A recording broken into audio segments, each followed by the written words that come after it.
Michael, how does BHP view its social media platforms and what strategy have you built around maximizing the channels and why are they important to you?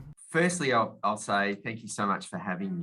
I'm really excited. This is an area that I love talking about, and I don't get to talk about it enough, to be honest.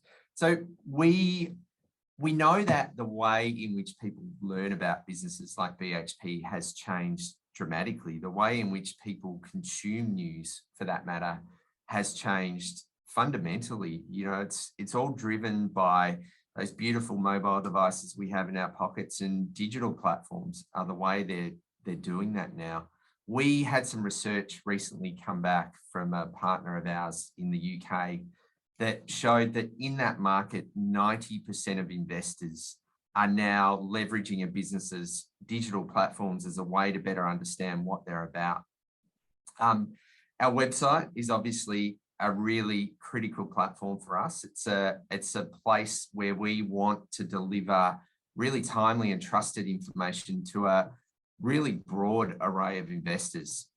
That said, though, it really is a lean forward platform. It's a platform that investors need to seek out to engage with.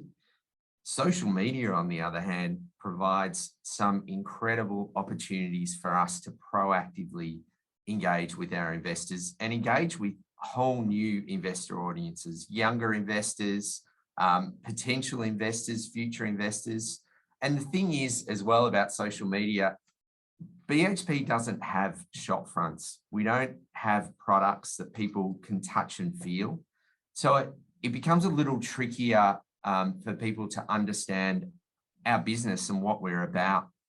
And what we know is that investors now want to know different things about businesses than they used to.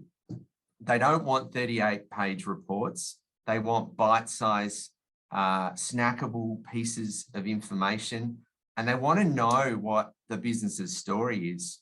And BHP has a pretty amazing story. It certainly does. Now, being a company that is listed around the world, how do you navigate compliance obligations and determining what you should and shouldn't post and when? That is absolutely a really important consideration for us. As you've highlighted, we're listed all over the world, from London to Australia to New York and even Johannesburg. So we've always got to be mindful of our various different requirements. We want to ensure that our investors are getting information in a timely way. We want to ensure that there's parity as well. So when we make a market disclosure, we want to be the trusted source that gets that information to investors as quickly as possible. And we're really lucky. We've got a group of governance specialists across the world that help direct us on what our obligations are, and we work really closely with them. And fortunately, we've also got a really incredible group of digital specialists across the world who help us traverse those time zones, because sometimes investors are going to bed in one market and they're waking up in another. So and our channels are 24/7, as you know. Absolutely. As they say, money, media, and social media don't sleep. So, Michael, do you believe social media regulation should be the responsibility of governments, the social media companies, or users? This one is an important conversation. It will be an ongoing conversation. I don't think there's any easy answers. Digital platforms, social media traverse borders. They really do. And I think it has to be a collaborative approach to regulation. It's not just one party's responsibility. On the plus side, digital platforms evolve and change all the time, and that's what makes them so incredibly exciting. And that's why, as a company, BHP will continue to look to communicate with our audiences across social media platforms, because it's where they live now on digital. And finally, Michael, do you believe investor communication on social media is critical?